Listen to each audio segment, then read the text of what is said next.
कल मेरा किसी कार्यवश भारतीय जीवन बीमा निगम एलआईसी के दफ्तर जाना हुआ और मैं जिस काम से गया था उस काम के लिए मैं दरअसल थोड़ा लेट हो गया। जब मैं वहाँ पर पहुँचा तो जिस अधिकारी से मेरी बात हुई उन्होंने बताया कि मैं अपने काम के लिए उस कंसर्न्ड डिपार्टमेंट के लिए मैं तकरीबन 15-20 मिनट लेट हो चुका था। ऑफिस भी बंद होने वाला था, कंसर्न पर्सन वो ऑलरेडी जा चुका था। लेकिन उन्होंने कहा कि क्योंकि आप आ गए हैं इसलिए हम आपका काम करवाए देते हैं। उन्होंने स्पेशली एक पर्सन को कॉल किया और मेरा काम पूरा करवाया।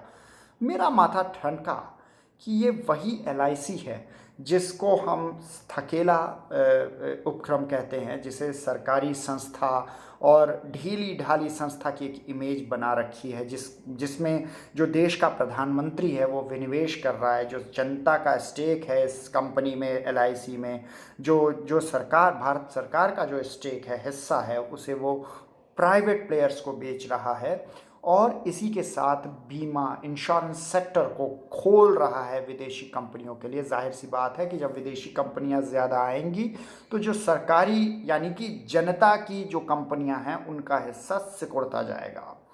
इसी प्रकार से जब हम बात करते हैं नेशनलाइज बैंक्स की, सरकारी बैंक्स की, तो एग्जाम्पल के लिए एसबीआई की अगर हम बात करें, एसबीआई का देश में सबसे बड़ा बैंकिंग नेटवर्क है। आपको दूर दराज के इलाकों में भी, रिमोट लोकेशंस पे भी एसबीआई की ब्रांच मिल जाएगी, भले ही किसी बड़े बैंक किसी प्राइवेट इंटरनेशनल बैंक की भी ब्रांच मिले या ना मिले।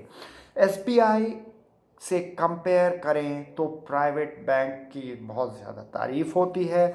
आज के ज़माने में एसबीआई की जो रेपुटेशन है उसको जोक्स के द्वारा और तरह तरह के तरीक़ों के द्वारा उसको डेंट करने के रोज़ प्रयास होते हैं। जिस प्रकार कुछ सालों से एक चलन बन गया है कि किसी अच्छे चरित्र के व्यक्ति को, किसी अच्छी चीज़ को, किसी जनता के लिए भली चीज़ को किस प्रकार से लांछित धीरे धीरे रोज़ एक प्रक्रिया के तहत, एक प्लानिंग के तहत उसको किया जाए ताकि धीरे धीरे वो मानस पटल से नीचे गिरने लग जाए, उसकी रेपुटेशन डेंट हो जाए और फिर उसके हटने से जो वैक्यूम बनता है उधर जो वेस्टेड इंटरेस्ट वाले या लोग या फिर कंपनी ऑर्गेनाइजेशन वो काबिज हो जाएं। फॉर एग्ज़ाम्पल एसबीआई के लिए वो जो लंच टाइम वाला एक जोक है वो लगातार इतने तरीके से प्रचारित किया जाता है कि जनता की नज़र में बताया गया है कि SBI is totally inefficient organisation. But let me also tell you that when you are comparing it with the private banks, if you enter you'll find the well educated crowd there, well dressed people out there, people speaking English over there, people who can understand the finances, they can understand the dealings very easily. You'll find those kind of people there. लेकिन अगर आप SBI में जाते हैं तो आपको ग्रामीण व्यक्ति मिलेगा, कुम्हार मिलेगा, किसान मिलेगा, रिक्शा चालक मिलेगा, आपको ऐसे ऐसे लोग मिलेंगे जो कि कई बार आपसे भी फॉर्म भरवाते हैं क्योंकि वो पढ़ना लिखना नहीं जानते हैं।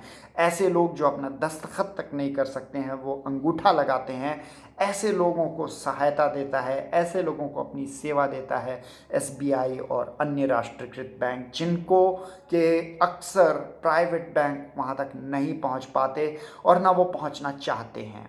तो ये इतना जो एक्स्ट्रा लोड लेता है वो एसबीआई लेता है, एसबीआई का स्टाफ लेता है और हम महज एसबीआई का मजाक उड़ाते फिरते हैं। अगर आप ध्यान दें तो प्रधानमंत्री मोदी ने जो जन धन खाता योजना शुरू की थी, जन धन खाता योजना, ज़ीरो बैलेंस अकाउंट्स खोले गए थे, करोड़ों गरीबों के, करोड़ों बहुत कमज़ोर जो समाज के लोग हैं उनके अकाउंट्स खोले गए थे और ये ज़ीरो बैलेंस खाते एसबीआई में खुले थे। यानी कि खातों का करोड़ों का लोड, जो प्रोसेस था, वर्किंग थी, वो बढ़ गई, लेकिन एसबीआई के हाथ में कुछ नहीं आ रहा था। तो यानी कि ये एक जो देश को सेवा एक तरह से प्रदान करी एसबीआई ने, ये कोई प्राइवेट बैंक नहीं कर रहा था। उसी के अनुपात में वर्कलोड भी बहुत ज़्यादा रहता है। हमें जब लोन लेना होता है, ऋण लेना होता है, तो हम हमेशा कहते हैं कि यार एक बार चेक कर लेते हैं सरकारी बैंक में, वहाँ पर कम ब्याज पर दर मिलता है। जब हमें बचत खाते खोलने होते हैं तो हम nationalise bank many times we prefer, क्योंकि वहाँ पे थोड़ा सा बेहतर ब्याज मिल रहा होता है, यानी कि वो हमें बेटर वैल्यू फॉर मनी दे रहा है कई बार, लेकिन हम उसे फिर भी सिर्फ इनएफिशिएंट की बात कर रहे हैं। लेकिन जब लोड इतना सारा बढ़ रहा है और आपको पता है कि पिछले कई वर्षों से जो नियुक्तियां हैं वो रुकी हुई हैं, नई नियुक्तियां निकल ही नहीं रही हैं, लोड बढ़ रहा है लेकिन जो कर्मचारी है, जो स्टाफ की संख्या नहीं बढ़ रही है, तो जाहिर सी बात है कि वर्कलोड पर पर्सन पर स्टाफ बढ़ेगा और क्वालिटी ऑफ वर्क माइट सफ़र। तो instead of supporting the nationalized banks, instead of supporting the expansion of jobs in those banks, we are rather denting their efforts, denting their services, denting their reputation, so that they fall down, and then the private players or the vested interests can actually take over. इसी प्रकार से BSNL का बहुत मजाक उड़ाया जाता रहा है। मुझे याद है कई साल पहले भी मेरे मित्र ने बताया कि BSNL मतलब भाई साहब नहीं लगेगा, ये एक कॉमन टर्म कॉइन कर दी गई कि बिल्कुल BSNL की इन दिनों नेटवर्क के मामले में हालत बहुत ठीक नहीं है। लेकिन ये किस षड्यंत्र के अंतर्गत किया गया है, ये इस फील्ड के लोग जानते हैं भली भांति, किस प्रकार से अंदर ही अंदर इसको दीमक की तरह ख़त्म कर दिया है। जो वेस्टेड इंटरेस्ट के लोग रहे हैं, सरकार की तरफ से भी ऐसा रहा है। अक्सर मेरा BSNL के ऑफिस में जाना होता रहा है और वहाँ के कर्मचारी बड़े ही मृदुभाषी हैं, बड़े ही अच्छे तरीके से बातचीत करते हैं, काम करते हैं। उनसे कभी इस मसले पे बात करो तो उन्हें लगता है कि प्रधानमंत्री वो सिर्फ जियो जैसी कंपनियों को सपोर्ट कर रहे हैं, जियो का एडवर्टाइजमेंट कर सकते हैं लेकिन BSNL का एडवर्टाइजमेंट वो नहीं कर सकते, भले ही वो एक पार्शियल सरकारी उपक्रम रहा है जिसने देश को इतनी सेवाएं दी हैं कठिन वक्त में, चाहे वो आंध्र प्रदेश में चक्रवात समुद्री तूफान हो, चाहे वो केदारनाथ में बादल का फटना हो, चाहे वो लेह की त्रासदी हो। BSNL ने हमेशा देश को सेवा दी है, ऐसे कठिन वक्त में जाने बचाने का काम किया है, फ्री कॉल्स वहाँ पर शुरू की हैं। और उसके मुकाबले जो प्राइवेट कंपनीज़ हैं उनका ध्येय हमेशा प्रॉफिटेरिंग रहता है, उनका ध्येय हमेशा रहता है कि किस तरह से ज़्यादा मुनाफा कमाया जाए, जबकि सरकारी जो उपक्रम होते हैं सिर्फ बात BSNL, SBI, LIC जैसों की नहीं है।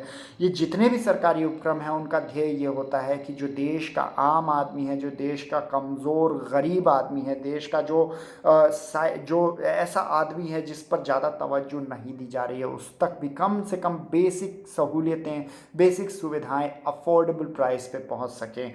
भारतीय रेलवे की इतनी बदनामी की जाती रही है, भारतीय रेलवे की तो मैं कहूँगा कि बहुत ज़्यादा बदनामी इन दिनों पिछले कुछ सालों में मैं सुनता आ रहा हूँ, और मुझे बड़ी कोफ्त होती है ये सोच कर के आप 10 साल पीछे जाइए, कितना बेहतरीन सफ़र होता था भारतीय रेलवे का।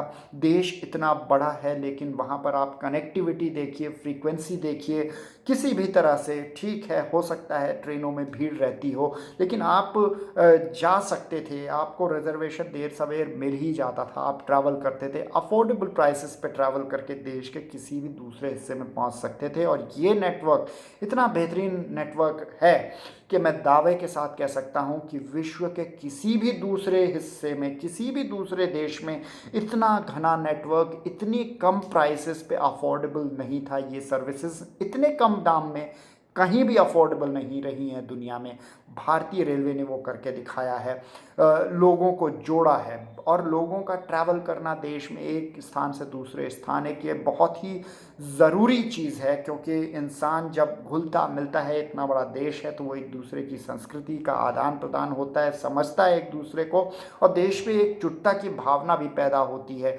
लोगों के रोज़गार हों, रिश्तेदारियाँ हों, लोगों के यात्राएँ हों, अनुभव हों, इन सब को एनरिच करने के लिए एक सस्ता ट्रैवल का माध्यम बहुत ज़रूरी है। लेकिन इसको डेंट किया जा रहा है, इसकी रेपुटेशन लगातार डेंट की गई है। अब तो लॉकडाउन के बाद से भारतीय ट्रेन की जो फ्रीक्वेंसी है वो भी बहुत कम कर दी गई है, धीरे धीरे टुकड़ों में प्राइवेटाइजेशन किया जा रहा है।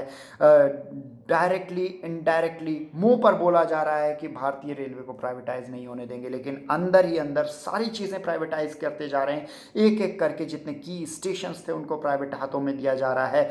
कुछ जो ट्रैक्स हैं, कुछ जो लाइंस हैं, कुछ जो टाइम स्लॉट्स हैं, कुछ जो रूट्स हैं, वो प्राइवेट हाथों में दिए जा रहे हैं। तो ये लगातार और बहुत ही बेशर्मी के साथ इस वक्त सरकार के द्वारा किया जा रहा है, और उसके जो भोंपू हैं वो लगातार इस तरह की बातें फैलाने में लगे हैं कि भारतीय रेलवे भी इनएफिशिएंट है। जबकि जो भारत सरकार के रेलवे मंत्री हैं वो संसद में बड़े ही घमंड के साथ ये बताते हैं कि इसे भारतीय रेलों को, भारतीय रेलवे के स्टेशंस को एयरपोर्ट के लेवल पर लाया जा रहा है। लेकिन वो ये बताने से भूल जाते हैं कि उन्होंने फॉर एग्जांपल जो प्राइवेट किए हैं स्टेशंस, वहाँ पे पार्किंग चार्जेस कितने बढ़ा दिए हैं। उन्होंने 100 रुपये प्रति घंटा, 120 रुपये, 150 रुपये प्रति घंटा पार्किंग कर दी है कई जगह प्राइवेट व्हीकल्स की। इतना कौन अफोर्ड करेगा? रेलवे का जो उपभोक्ता होगा। वो ये भूल जाते हैं बताना कि उन्होंने प्लेटफॉर्म प्राइसेस किस तरह से 5 रुपये जो होते थे वो बढ़ाकर 30 रुपये, 50 रुपये कर दिए हैं।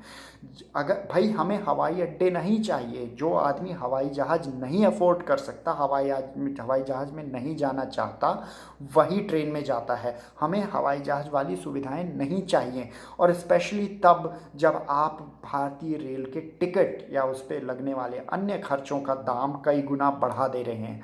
अगर आप महंगी चीज़ें करके महंगी सुविधाएं दे देंगे तो ये तो एक बहुत ही क्रीमी लेयर तक लिमिटेड रह जाएंगी। आम आदमी कहाँ जाएगा? यानी कि आप इनडायरेक्टली आम आदमी को ट्रैवल की सुविधा से वंचित रखना चाहते हैं। यानी कि आप एक ऐसा देश बनाना चाहते हैं जहां सभी लोग कुएं के मेंढक हों, जिनका आपस में आदान प्रदान ना हो या वो मिनिमम ट्रैवल कर सकें। आप एक तरह का बैरियर, इनविजिबल बैरियर क्रिएट करना चाह रहे हैं, जो कि एक्चुअली मैं तो कहूँगा कि वो राष्ट्र विरोधी कार्रवाई है। तो हमें अपने नवरत्नों को, अपने सरकारी उपक्रमों को समझना चाहिए। हमें समझना चाहिए कि वो किस तरह से टेस्टिंग कंडीशंस में, एक्सट्रीम कंडीशंस में अपनी सर्विस की डिलीवरी दे रहे हैं। बिल्कुल उसमें भ्रष्टाचार है, इनएफिशिएंसी रही है, लेकिन ये कहाँ नहीं होती। रादर देन इसको बेचने के बजाय अगर जो मंत्रालय हैं वो ध्यान भ्रष्टाचार हटाने पे, एफिशिएंसी बढ़ाने पे और वैल्यू फॉर मनी जो कस्टमर के लिए मिल रही है उसको बढ़ाने पे अगर जोर लगाएं और चीज़ों को ज़्यादा अफोर्डेबल करने पे जोर लगाएं, तो मेरे ख्याल से देश ज़्यादा खुशहाल बनेगा। उसमें हमारा पैसा लगा है। जब वो ये उपक्रम प्रॉफिट कमाते हैं तो उसमें हमारा भी प्रॉफिट होता है, देश की सरकार का प्रॉफिट होता है। इसे किसी अंबानी अडानी को बेच देने से क्या होगा? माना वो आपके मित्र हैं। लॉकडाउन में अडानी की दौलत इतनी बढ़ गई कि विश्व के 20 सबसे अधिक अमीरों में शुमार हो गए, लेकिन उससे मेरे हाथ में तो कुछ नहीं आया। एक आम आदमी की तो जेब पे बल्कि चोट लगी। पहले वो 5 रुपये देता था प्लेटफॉर्म टिकट के, आज वो 30 रुपये दे रहा है। पहले उसे फ्रीक्वेंटली ट्रेन मिलती थी, अब उसे ट्रेन भी नहीं मिल रही है। उसे मजबूरन प्राइवेट बसेस में जाना पड़ रहा है, कई जगह बदल के जाना पड़ रहा है, या फिर मजबूरन फ्लाइट्स लेनी पड़ रही हैं। तो आप इनडायरेक्टली इंसान को लूट रहे हैं। तो ये तो कोई भारत की सरकार, भारत के जनता की सरकार वाला काम नहीं हुआ, मैं कहूँ।